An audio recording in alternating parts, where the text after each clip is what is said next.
दोस्तों नमस्कार, जय हिंद। स्वागत है आप सभी का एक और नए वीडियो में। गौरव भाई आपका भी स्वागत है, वेलकम। जय हिंद दोस्तों।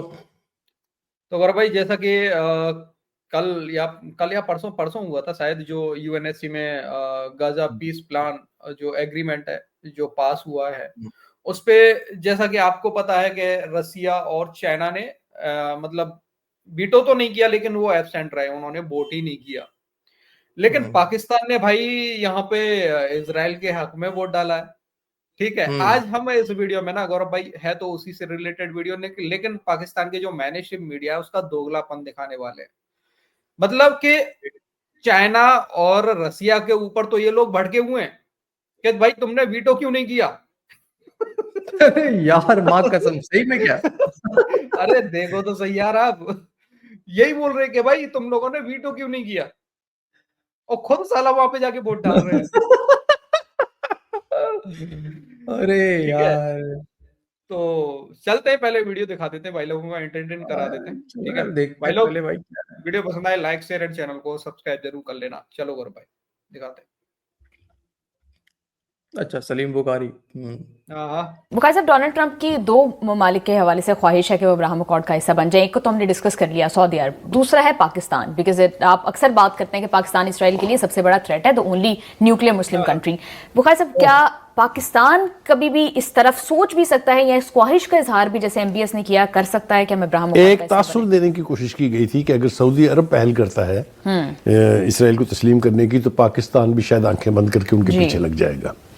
लेकिन जो ग्राउंड रियलिटीज हमारे सामने आ रही हैं, जिस तरह के प्रेशर्स पाकिस्तान के ऊपर हैं, इंटरनली भी और एक्सटर्नली भी, मेरा नहीं ख्याल कि ना ही तो एमबीएस वो ऐसा कुछ करने जा रहे हैं और ना ही पाकिस्तान आंखें बंद करके इसराइल की रियासत को तस्लीम करेगा, क्योंकि दोनों ही ममालिक में, चाहे वो सऊदी अरब है चाहे वो पाकिस्तान है, पब्लिक ओपिनियन इस हक में बिल्कुल नहीं है कि इसराइल को तस्लीम किया जाए। I am really very sorry guys, इतना जल्दी मैं रोकता नहीं वीडियो, लेकिन यार पब्लिक ओपिनियन पाकिस्तान में यार नहीं तो जोक लग रहा है यार। जोक ऑफ द ईयर इस लाइन को डालना चाहिए यार। टीएलपी वालों को किसने भूना था पब्लिक ओपिनियन। वही तो मैं सोच रहा हूँ, वही पब्लिक ओपिनियन पाकिस्तान में लिटरली, मतलब बाकी यार कुछ भी शुरू में ही रख दिया इसने। शुरू में यार ये तो टट्टी निकला भाई। Unless there is a Palestinian state in Gaza. जिस करारदाद की आप बात कर रहे थे, डोनाल्ड ट्रंप का गजा प्लान के हवाले से यूएनएससी ने पास कर दी है। दो ममालिक जो आप बात कर रहे थे उनसे तवक्को तो ये की जा रही थी कि वो वीटो करेंगे इस करारदाद को, लेकिन उनकी जानिब से एब्सटेन किया गया। कितनी सिग्नी, और फिर जो इल्जामात उन्होंने लगाए हैं, कैटेगोरिकली एक्सप्लेन किया गया है कि किस तरह से ये मुआहिदा फलस्तीनियों के हक में नहीं है। तो इसके बाद क्या इसको वीटो नहीं किया जाना चाहिए था? देखिए, मैंने तो पहले शुरू में कह दिया कि ये इसको वीटो ना करके और अब्सटेन करने का फैसला करके उन्होंने फलस्तीन के साथ कोई मतलब अच्छाई नहीं की है। मेरे ख्याल से तो इस करारदाद को कभी भी मंजूर नहीं होना चाहिए था, वीटो करना।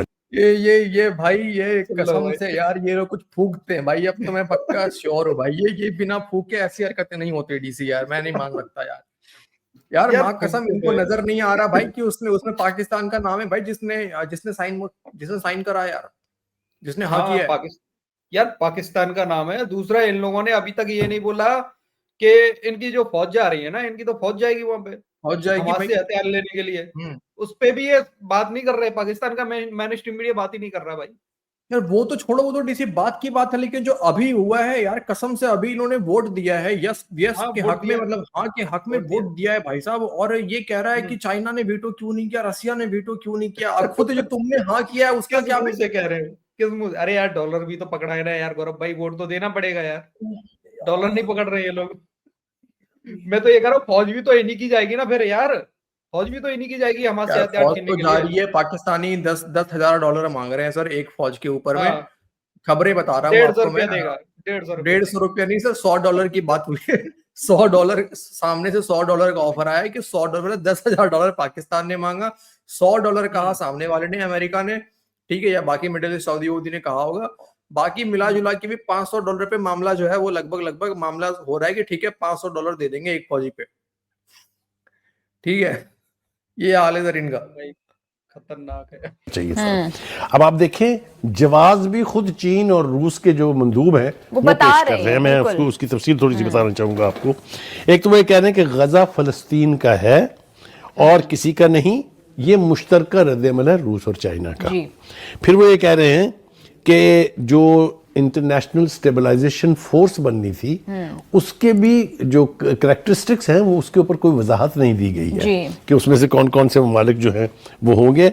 वो ये कहते हैं कि ये मंसूबा फ़लस्तीनियों को अमल से बाहर रखता है और यूं गजा और मगरबी किनारे की मजीद तकसीम का खतरा पैदा हो गया है। अब आप देखिए ये जो इतराज़ात हैं बड़ी खौफनाक नौइयत के हैं। ये इख्तलाफात रखते हुए फिर उन्होंने अब्सटेन करने का फैसला क्यों किया, ये मेरे ख्याल से is the question that needs an answer. लेकिन अगर हम अमन मंसूबे को ही अगर देख ले तो उसमें बुनियादी तौर पर तय है, और जब ये रेजोल्यूशन अक़वाम मुत्तहिदा की सलामती कौंसिल में पेश की गई इस ट्रंप के पीस अमन प्लान को अप्रूव कराने के लिए, तो उसमें जो उनके थे अमेरिका के सफ़ीर, उन्होंने ख़ास तौर पे कहा कि इसके बाद अब हमास जैसी दहशतगर्द तंजीम से लोगों को निजात मिलेगी और अमन कायम होगा। तो इसका मतलब ये है कि अमेरिका की पूरी अप्रोच में जो अमन है इस खत्ते का, वो उसमें जो सबसे बड़ी रुकावट है वो हमास है। लेकिन क्योंकि यहाँ पे इस वक्त सिर्फ नेतन्याहू या इसराइल का वर्जन जो है वही कानूनी है, बाकी सब चीज़ें गैर कानूनी, यही चीज़ जो है अक़वाम मुत्तहिदा की रेजोल्यूशन में मंजूर हुई है कि इस अमन मंसूबे का जो असल रुकावट है और जिसको ख़त्म करना है वो है मज़ाहमती तहरीकें। तो उसमें जाहिर है एक हमास भी है, इस्लामी जिहाद भी है, और भी छोटे मोटे ग्रुप हैं। तो अब जब हम इनका ट्रम्प साहब का जब peace plan under this resolution इसको इम्प्लीमेंट करते हैं, क्योंकि अब कानूनी तौर पे ये बन गया हुआ है, जब इसको इम्प्लीमेंट करेंगे तो इम्प्लीमेंट करने के लिए वहाँ पे फ़ौजें भेजनी पड़ेंगी, और फ़ौज का जो बुनियादी किरदार है वो वहाँ पे अमन आमा कायम करना। और अमन आमा कायम करने का मतलब, लॉ एंड ऑर्डर कायम करने का मतलब है कि हमास को डिसार्म करना और वहाँ से बड़े हथियार को कब्जे में लेना, और उन सबको जो भी लड़ना चाहते हैं या जिनके पास बड़े हथियार और बाहर जाना चाहते हैं उनको मुल्क बदर कर देना। यानी अगर ये इस पीस प्लान पे अमल शुरू होगा तो इसमें इसराइल जो होगा वो एक डोमिनेंट काबिज कॉलोनियल अपार्टेड रजीम जो है वो इन मकबूजा इलाकों के ऊपर अभी भी हावी रहेगी, और वो ये टास्क देगी इस ट्रम्प पीस प्लान के तहत जो इंटरनेशनल स्टेबलाइजेशन फोर्स जो जाएगी वहां पे, उनका टास्क ये होगा कि इस मकबूजा इलाके में जो भी मज़ाहमत कर रहा है उसको डिसार्म करो, उसके हाथ पांव काट दो और उसको इस मुल्क से बाहर निकाल दो। और इस मुआहदे में या इस पीस अमन का जो उन्होंने प्रोग्राम दिया है वो तो उन्होंने बना के मुसलमान मुल्कों के सामने रखा, और मुसलमान मुल्कों ने एग्री कर लिया। और एग्री करके जब उन्होंने इसकी प्रेस कॉन्फ्रेंस की नेतन्याहू के साथ बैठ के, तो उसके कोई 1 घंटे से भी कबल कम वक्त में आपके वज़ीर आज़म ने उसको अप्रूव कर दिया, और बाद में ये बहस चला दी कि हमने ये नहीं कहा था, हालांकि आपने वही कहा था जो डोनाल्ड ट्रंप ने ऐलान किया है। तो हमारे यहाँ तो इस किस्म की डुप्लिसिटी, जब इस किस्म की एक मुनाफिकत है और एक किस्म के दो चेहरे हैं हम सबके, तो उसमें मैं मोहम्मद बिन सलमान साहब की जो एक बात कही है कि अगर आप हमें इशारा दे दें कि अभी इस तरह रास्ता ले जाएंगे तो ये तो सब वादे फरदा पे टल जाएगी बात। और ऐसे मुल्क से वादे फरदा मांग रहे हैं जो निहायत चालाकी के साथ फ़लस्तीन को डेसिमेट करता चला रहा है। आज गरब उर्दन की जो ज़मीन, जिस पर पहले भी मैंने प्रोग्राम में अर्ज़ किया और इस पर ये बात नहीं की जाती है कि फ़लस्तीन जो गरब उर्दन का जो इलाका है, जितना भी 1967 के बॉर्डर के बाद के अंदर रहता हुआ जो फ़लस्तीनी इलाका जो मकबूजा है, उसके 70% हिस्से पे यहूदी बस्तियां बन चुकी हुई हैं। तो उस 30% का जो हिस्सा है वो भी आपको देने के लिए तैयार नहीं है। तो और नेतन्याहू खुल के ये कह रहा है अपनी काबीना के सामने, अपने अवाम के सामने, कि मैं इस रियासत के 2 रियासती सोल्यूशन के बारे में बिल्कुल क्लियर हूं कि हमने ये नहीं देनी है उन्हें। तो अब आप यहाँ पे क्या मांग रहे हैं और किस चीज का इंतजार कर रहे हैं? ये सब तो चलो ये सब तो खैर बकवास पाकिस्तानी मीडिया को और इनके लोगों को तो करना ही नहीं चाहिए, क्योंकि देखो सीधी सी बात है यार, अब बचा ही क्या है पाकिस्तान के लिए ना। तुमने टीएलपी वाले को पीट पाट के अंदर कर दिया सॉरी, और उसके बाद फिर अभी जाके वहां पे हक में वोट दे के आ गए, वहां पे अपने फौज को भेजने के लिए तैयार है भाई। मैं तो लेकिन सब कुछ देसी एक तरफ है, लेकिन मैं तो यार ये सलीम बुखारी की हरकतों से मैं तो भाई आश्चर्य हूँ यार, ये बैठ गए ऐसे ही, बस इनको पता ही नहीं कि पाकिस्तान ने वोट दिया है। नहीं है अरे यार, यही देखो करारदाद, यार क्या बोलते हैं, एग्रीमेंट, करारदाद आ रहा है सर। एग्रीमेंट पे सबसे पहले साइन भी तो पाकिस्तान ने किया था, पाकिस्तान ने किया है ये तो जब और नहीं भाई साहब कांग्रेचुलेशन ट्रम्प, कांग्रेचुलेशन। हाँ है ना, आप नोबेल पीस प्राइज के हकदार है सर, नोबेल पीस प्राइज के हकदार है, पकड़ के झूल गए पहले ही। तो यार मैं तो इनकी यार ये क्लिप तो रखना पड़ेगा डीसी, जिस तरीके से ये चीन को और रूस को ये सलीम बुखारी उल्टा सीधा कह रहा है ना, इस क्लिप को भाई मैं यहाँ फाइल में सेव करके रख लूंगा। जैसे ही इसको पता चलेगा कुछ कांड होगा वहां से, फिर ये गालियां देना शुरू करेगा इधर उधर, तब मैं चलाऊंगा भाई तू तो भाई तू पाकिस्तान ने तो खुद ही वोट दिया था इसमें।